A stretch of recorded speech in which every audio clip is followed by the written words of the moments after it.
தனுஷ் நல்லா தானே போயிட்டு இருக்கு. ஆ நீ இன்னும் நிறைய நாள் சினிமாலவே இருப்ப. நல்லா தானே போயிட்டு இருக்கு. நெக்ஸ்ட்டு சூப்பர் ஸ்டார் நீ தான் சினி ஃபீல்டில். இப்போ ஜூனியர் சூப்பர் ஸ்டாருன்னு வச்சுக்கலாம். விஜய் போயாச்சு. இன்னும் உங்கள் மாமனார் எக்ஸ் மாமனார் வச்சுக்கோயேன். அவரும் அவர் ஏதோ கவர்னர் போஸ்ட்டுக்கு ட்ரை பண்ணுறாரா. அவரும் வெளியே போயிட்டாருன்னா சினிமா ஃபீல்ட்லேருந்து நீதாயா கிங்கு தமிழ் சினிமா ஃபீல்டில். கொஞ்சம் கொஞ்சமாக நீ தெலுங்கு கன்னடா மலையாளம் மார்க்கெட்டில் என்ட்ரி போடுற.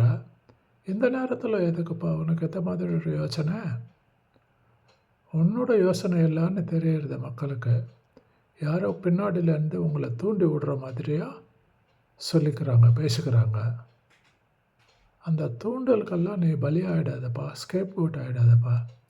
நீ இருக்கிற இடத்துலவே இன்னும் ஒரு டிகேட் இரு.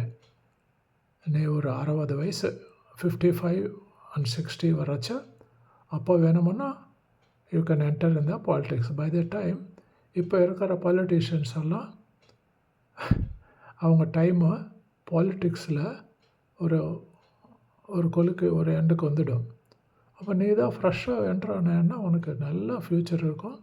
இந்த mean time you can also use cinema field at your finger tips, at your dictates இல்லையா? ஸோ தம்பி, தனுஷ் தம்பி புரியுறதுன்னு நினைக்கிறேன்.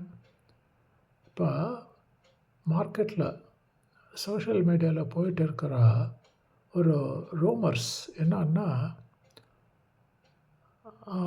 Dhanush is officially going to confirm that he is going to ஒரு பொலிட்டிக்கல் பார்ட்டி அவர் லான்ச் பண்ண போகிறாரு. அது சம்மந்தப்பட்டு ஒரு 5 நேம்ஸ் 5 நேம்ஸ் ஆல்டர்னேட்டிவாக கன்சிடரேஷனில் இருக்குது for the naming of his political party. அந்த பொலிட்டிக்கல் பார்ட்டி ரெஜிஸ்ட்ரேஷனை எலெக்ஷன் கமிஷன் ஆஃப் இந்தியா கிட்ட ரெஜிஸ்டர் பண்ணுறதுக்கு அவரோட தனுஷோட team of lawyers and advocates Delhi போயிருக்காங்க.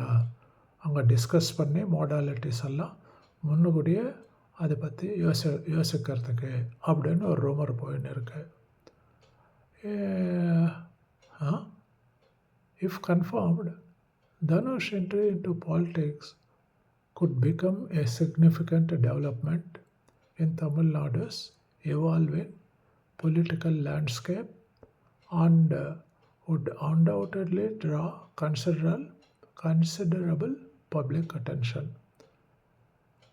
பப்ளிக் அட்டென்ஷன் இப்போ நான் இந்த வீடியோ பண்ணுறது ஒரு பப்ளிக் அட்டென்ஷன் தானே. இந்த மாதிரி பேசிக்கலாம் அங்கே எங்கள் டீ கடையாண்டையோ இல்லை சினிமா ஃபீல்டவோ வெட்டியாக இருக்கிறவங்க அவங்க பேசிக்கலாமே தவிர, இப்போ நீ அரசியலில் வந்தேன்னா உனக்கு அவ்வளோ ஆதரவு இருக்குமான்னு தெரியல எனக்கு. உன் பின்னாடி இருக்கிற ஆளுங்க உன்னை தூண்டி விடுறாங்க. அதை கொஞ்சம் யோசனை பண்ணி பாருப்பா.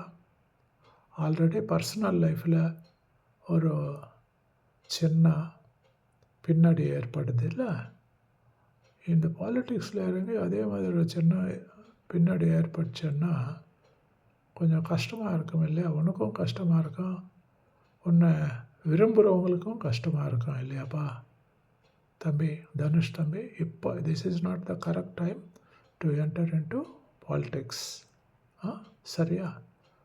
உங்களுக்கு புரிஞ்சதான்னு நினைக்கிறேன். They are a clever man and they should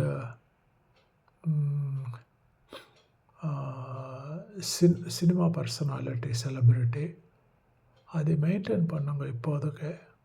அதுக்கப்புறம் பார்க்கலாம் பாலிடிக்ஸ் பற்றி. It is too young, too early for you to jump into politics.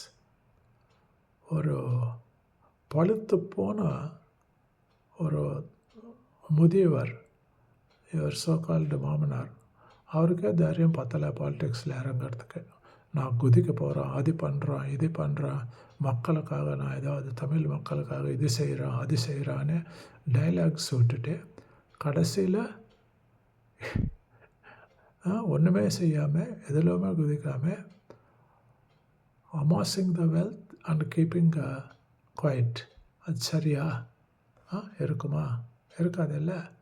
அதனால் நீயும் கொஞ்சம் கேர்ஃபுல்லாக இருந்துக்கோ தம்பி.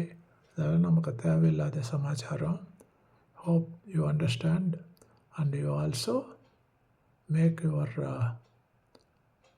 fans or your ரசிகர்கள் அவங்களுக்கு டிசப்பாயின்ட்மெண்ட் கொடுக்காம பார்த்துக்கோ தம்பி. Thank you. God bless you. God bless your fans also. Please like, share and subscribe. Support us. Thank you.